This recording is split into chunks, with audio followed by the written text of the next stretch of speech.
আজকে হবে RCB versus গুজরাটের ম্যাচ। আরসিবি ভার্সেস গুজরাটের ম্যাচে কে জিততে পারে এবং কোন দলের কোন প্লেইং 11 নিয়ে মাঠে নামবে তাই নিয়ে আজকের ভিডিওতে আলোচনা করব। তো প্রথমে বলি আরসিবির কথা। আরসিবির ব্যাক টু ব্যাক ম্যাচ জিতে চলেছে, তার থেকে ফর্মে আছে গুজরাট।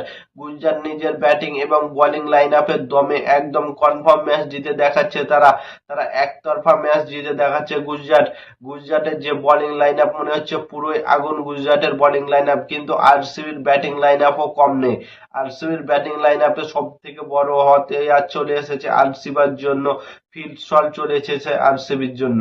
আরসিবির যদি ফিল্ড সল্ট ওপেনিং করতে আসে বিরাট কোহলির সাথে, তো ভেঙ্কটেশ আয়ারের জায়গায় কত নম্বরে হবে আজকের ভিডিওতে দেখবো। তো প্রথমে আমার মনে হয় ফিল্ড সল্টের সাথে বিরাট কোহলি ওপেনিং করবে এবং 3 নম্বরে মনে হয় আমার ভেঙ্কটেশ আয়ারকে দিবে, কারণ ভেঙ্কটেশ আয়ার যে ফর্মে আছে, আগের ম্যাচে 18 বলে 44 রানের একটা ঝোড়ো ইনিংস খেলে, সেইখান থেকে ভেঙ্কটেশ আয়ারকে 3 নম্বরে দেবে।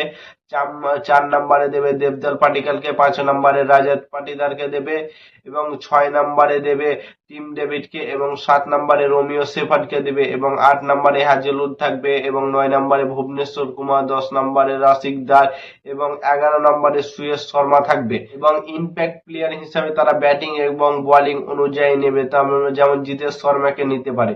জিতেশ শর্মা ফর্ম নেই, কিন্তু যদি ব্যাটিং এর দরকার হয় তখন জিতেশ শর্মাকে ইম্প্যাক্ট প্লেয়ার হিসাবে নামাতে পারে। আরসিবির একদম বোলিং লাইন আপ আগুন আছে। যদি ফিল সল্টের সাথে বিরাট কোহলি পাওয়ার প্লে টিকে যায় তাহলে আরসিবি কে একতরফা ম্যাচ জিতে দেবে। এবং ভেঙ্কটেশ আয়ার অনেক ফর্মে আছে, Rajat Patidar, Romeo shepherd, Tim David প্রত্যেকটা প্লেয়ার ফর্মে আছে। এবং বোলিং লাইন আপের কথা যদি বলি, ভুবনেশ্বর কুমার, হ্যাজালউড, সুয়েশ শর্মা, রাশিক দার এরা যে ফর্মে আছে কিছু বলার নেই, একদম টপে। হ্যাঁ, ভুবনেশ্বর কুমার তো 1 নম্বর টপে, পার্পল ক্যাপ টপে একদম লিড করছে ভুবনেশ্বর কুমার। সেখান থেকে যদি বলি গুজরাটের কথা, গুজরাটের মেন ব্যাটিং হচ্ছে সাই সুদর্শন, শুভমান গিল এবং জস বাটলার। এই 3টে ব্যাটার যদি ক্রিজে থাকে তো গুজরাট ম্যাচ জিততে পারবে। এই 3টে ব্যাটার যদি পাওয়ার প্লের মধ্যে আউট হয়ে যায়, তো 3টে ব্যাটার আউট হয়ে গেলে তারা ম্যাচ জিততে পারবে না। এটা আমার ওপিনিয়ন, কারণ তার ৭৭% গুজরাটের রান করছে এই 3টে ব্যাটার মিলে। এই 3টে ব্যাটার একদম প্রায় প্রত্যেকটা ম্যাচে 50+ করে রান করছে। সাই সুদর্শন যে ফর্মে আছে, সুমন গিল সেই ফর্মে, বাটলারও সেই ফর্মে। 3টে প্লেয়ার তাবৎ আন্দাজে খেলছে এবং কত ঝোড়ো ইনিংস খেলছে 3টে প্লেয়ার মিলে। এই 3টে প্লেয়ার মিলে এবং 4 নম্বরে ওয়াশিংটন, 5 নম্বরে শাহরুখ খান, 6 নম্বরে অন্য একটা প্লেয়ার হোল্ডার আছে। যেমন হোল্ডারকে এনে তাদের টিমটা আর একটু মজবুত হয়ে গেছে। হোল্ডার বড় বড় ছক্কা মারছে এবং ভালো বল করছে। এবং 7 নম্বরে তোমরা যেমন রাখতে পারে রাশিদ খানকে, 8 নম্বরে রাখবে তাদের হোল্ডারকে এবং 9 নম্বরে রাখবে তাদের রাবারাকে রাখবে এবং আছে রাশিদ খান, অনেক বড় বড় সাই সুদর্শন আছে, সাই সুদর্শন বলছি, সাই কিশোর আছে, পাসিদ কৃষ্ণা আছে, অনেক বড় বড় মাপের প্লেয়ার আছে গুজরাটের কাছে। তো গুজরাটের বোলিং লাইন আপ নিয়ে কথা হবে না, গুজরাটের বোলিং লাইন আপ অনেক আছে।